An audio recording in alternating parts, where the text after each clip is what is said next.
Տասնամյակներ շարունակ Վրաստանը եղել է Միացյալ Նահանգների հավատարիմ, հուսալի և պատասխանատու գործընկերը, հայտարարել է Վրաստանի վարչապետ Իրակլի Կոբախիձեն ԱՄՆ դեսպանությունում երկրի անկախության օրվան նվիրված ընդունելության ժամանակ։ Կոբախիձեի խոսքով Թբիլիսին հետևողականորեն համագործակցել է Միացյալ Նահանգների հետ տարածաշրջանային անվտանգության հարցերի շուրջ։ Վերջին իրադարձությունները ցույց են տալիս, որ Հարավային Կովկասի ռազմավարական նշանակությունը գնալով աճում է ինչպես տարածաշրջանային, այնպես էլ գլոբալ համատեքստում։ Դա պայմանավորված է եզակի աշխարհագրական դիրքի, տնտեսական նշանակության եւ աշխարհաքաղաքական գործոնների համադրությամբ։ Հարավային Կովկասի աճող ռազմավարական նշանակության ֆոնին Վրաստանի դերն անչափ կարևոր է։ Վրաստանի վարչապետը վստահություն է հայտնել, որ ժամանակն է վերագործարկելու երկկողմ հարաբերությունները։ Թբիլիսին պատրաստ է ուղիղ երկխոսության միջոցով որոշել ընդհանուր առաջնահերթությունները և մշակել մեխանիզմներ դրանց իրականացման համար։ ԱՄՆ դեսպանի պաշտոնակատար Ալան Փարսելն էլ նշել է, որ Վրաստանի հետ համագործակցությունն առաջընթաց է գրանցել բազմաթիվ ոլորտներում՝ պաշտպանությունից մինչև բիզնես, կրթություն և առողջապահություն։ Դիվանագետը հայտարարել է, որ Միացյալ Նահանգներն անվերապահորեն աջակցում է Վրաստանի ինքնիշխանությանն ու տարածքային ամբողջականությանը միջազգայնորեն ճանաչված սահմաններում։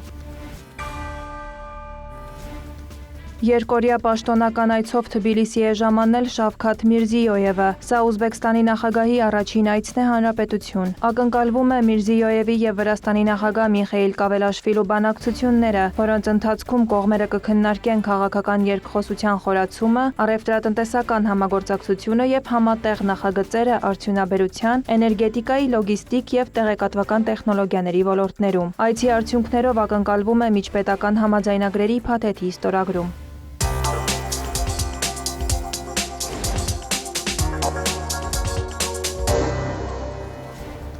Թուրքիայի նախագահ Ռեջեփ Էրդողանն ընդունել է Ղրղստանի արտգործնախարար Ժեհենբեկ Կուլուբաևին։ Կողմերն ընդգծել են համագործակցության բարձր դինամիկան և բարձր մակարդակի կանոնավոր շփումների կարևորությունը։ Վերահաստատվել է փոխադարձ շահագրգռվածությունը գործընկերության հետագա խորացման ուղղությամբ։ Ուշադրություն է դարձվել միջազգային կազմակերպությունների շրջանակներում փոխգործակցությանը։ Կողմերն ընդգծել են նաև թուրքական աշխարհի շրջանակներում համագործակցության ամրապնդման կարևորությունը։ Բանակցությունների արդյունքում հաստատվել է համապարփակ ռազմավարական գործընկերության հետագա զարգացման և նախկինում ձեռք բերված պայմանավորվածությունների հետևողական իրականացման պատրաստակամությունը։ Կուլուբաևին ընդունել է նաև Թուրքիայի արտգործնախարար Հաքան Ֆիդանը երկու երկրների միջև ռազմավարական պլանավորման համատեղ խմբի 7-րդ նիստի շրջանակներում։ Դրան հաջորդած մամուլի ասուլիսում Ֆիդանը հայտարարել է, որ Թուրքիան և Ղրղստանը բոլոր հարցերում ընդհանուր դիրքորոշում ունեն։ Նա նաև անդրադարձել է Իսրայելի հետ հարաբերություններին, նշել Նեթանյահուի ծավալապաշտական քաղաքականությունը նպաստում է տարածաշրջանում քաոսին, անկայունությանը, պատերազմներին, տառապանքներին, ավերածություններին և ցեղասպանությանը։ Ֆիդանի խոսքով միջազգային հանրությունը պետք է անհրաժեշտ միջոցներ ձեռնարկի Թել Ավիվի ագրեսիվ գործողությունները դադարեցնելու համար։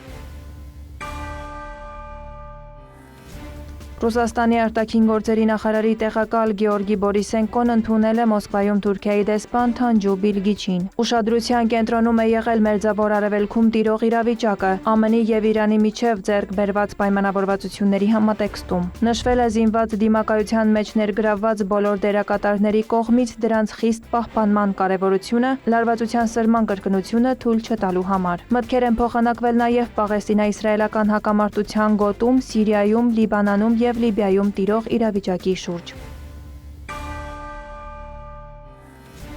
Թուրքիան աներևակայելի ուժեղ և արդյունավետ դաշնակից է, հայտարարել է ՆԱՏՕ-ում ԱՄՆ ներկայացուցիչ Մեթյու Վիթաքերը։ Թուրքիան հաստատակամորեն հավատարիմ է ՆԱՏՕ-ին և դաշնակիցների անվտանգության ապահովմանը։ Մենք պետք է շարունակենք ամրապնդել այդ հարաբերությունները։ Դաշնակիցները պետք է օրինակ վերցնեն Թուրքիայից, ունենան այնպիսի արդյունաբերական բազա, որը կարող է օրինակ միաժամանակ 50 նավ կառուցել։ Հենց դրանով էլ հիմա զբաղվում է Թուրքիան իր նավաշինարաններում։ Վիթաքերի հայտարարությունը հնչել է հուլիսի 7-ից 8-ը Անկարայում ՆԱՏՕ-ի գագաթնաժողովին ընդառաջ։ ԱՄՆ նախագահ Դոնալդ Թրամփը հայտարարել է, որ գագաթնաժողովին կմասնակցի Ռեջեփ Էրդողանի հանդեպ հարգանքից ելնելով։ Թրամփը չի բացառել նաև, որ Թուրքիայցի ընթացքում կարող է ուրախացնել Անկարային F-35-երի մատակարարման հարցում։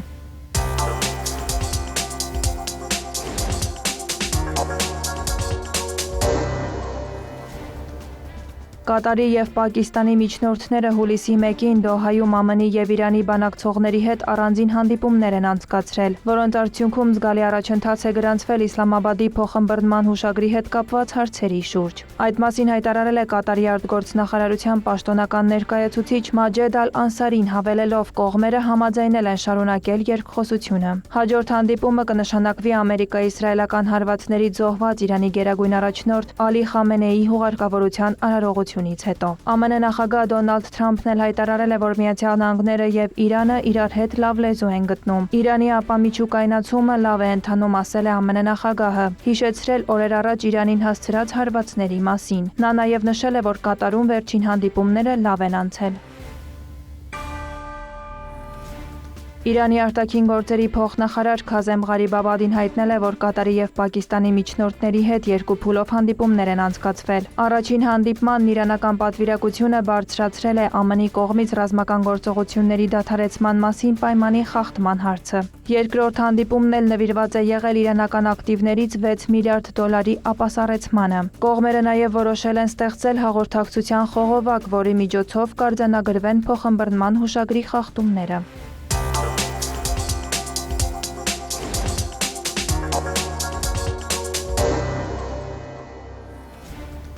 Նախորդ տարի Հայաստանի եւ Ադրբեջանի միջև խաղաղության համաձայնագրի նախաստորագրումը պատմական իրադարձություն էր եւ վերջին տասնամյակների ընթացքում տարածաշրջանի կողմից ձեռնարկված ամենակարևոր քայլը։ Երևանում Հայաստանի Հանրապետության վարչապետ Նիկոլ Փաշինյանի հետ հանդիպումից հետո կայացած ճեպազրույցում հայտարարել է Եվրոպական հանձնաժողովի նախագահ Ուրսուլա ֆոն դեր Լայենը, հավելել նույնը վերաբերում է Թուրքիայի հետ հարաբերությունների հետագա կարգավորմանը։ Այդ որոշումները պահանջում էին քաղաքական քաջություն եւ առաջնորդություն, եւ ես գիտեմ, որ դրանց արդյունքները հսկայական կլինեն։ Սահմանների բացումը կփոխի Հայաստանի տնտեսական ապագան, եւ դա կամրապնդի Հայաստանը աշխարհի ամենառազմավարական խաչմերուկներից մեկի կենտրոնում։ Մենք ձեր կողքին կլինենք այդ տեսլականն իրականություն դարձնելու համար։ Նախորդին Ադրբեջան կատարած այցի ժամանակ Եվրահանձնաժողովի նախագահը հայտարարել էր, որ Եվրամիությունը ցանկանում է օգնել կառուցելու Հարավային Կովկասի կապակցված խաղաղ եւ բարգավաճ ապագան, եւ հայտնել էր, որ Բրյուսելը մինչեւ 200 միլիոն եվրո կներդնի Հարավային Կովկասում տրանսպորտի,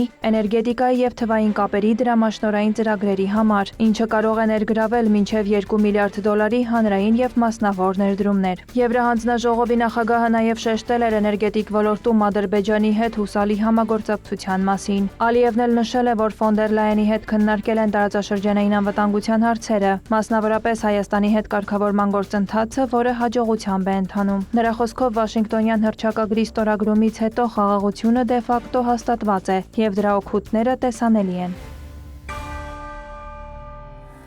Ադրբեջանի նախագահ Իլհամ Ալիևն ընդունել է Թուրքիայի արդարադատության նախարար Աքհն Գյուրլեքին։ Վերջինս նշել է, որ Ադրբեջանը տնտեսական առաջընթաց է գրանցում եւ բարձրացնում միջազգային հեղինակությունը։ Գյուրլեքը նաեւ ընդգծել է Ադրբեջանի կարևոր դերը տարածաշրջանում էներգետիկայի հաղորդակցության ոլորտներում ռազմավարական նախագծերի իրականացման գործում։ Զրույցի ընթացքում գոհունակությամբ ընդգծվել է բոլոր ոլորտներում ադրբեջանա-թուրքական դաշնակցային հարաբերությունների հաջող զարգացումը։ Նշվել է, որ երկու երկրների արդարադատության նախարարությունների միջև հաստատվել է արդյունավետ գործընկերություն, մտքեր են փոխանակվել համագործակցության ընդլայնման հարցերի շուրջ։ Միացյալ Նահանգների եւ Ադրբեջանի համագործակցությունն ուղղված է Հարավային Կովկասը համաշխարհային տնտեսության մեջ փոխկապակցված եւ ինտեգրված տարածաշրջանի վերափոխմանը, առևտրատնտեսական աճի եւ էներգետիկ անվտանգության ապահովման նպատակով, հայտարարել է Ադրբեջանում ԱՄՆ գործերի ժամանակավոր հավատարմատար Էմի Քարլոնը։ Նրա խոսքով դրա համար հիմք է հանդիսացել 2025 թվականի օգոստոսի 8-ին Վաշինգտոնում Հայաստանի, ԱՄՆ-ի եւ Ադրբեջանի ղեկավարների մասնակցությամբ պատմական հանդիպումը։ Դիվանագետը նշել է, որ նոր հնարավորություններն արդեն իրականացվում են Թրամփի ուղի նախաձեռնության, ինչպես նաև ԱՄՆ-Ադրբեջան ռազմավարական գործընկերության շրջանակներում։ Քարլոնն ընդգծել է, որ ԱՄՆ-ն մտադիր է Ադրբեջանի հետ զարգացնել համագործակցությունը էներգետիկ, արհեստական բանականության, տվյալների մշակման կենտրոնների եւ այլ առաջատար տեխնոլոգիաների ոլորտներում։ Վարդուհի Արությունյան, Հարևաններ։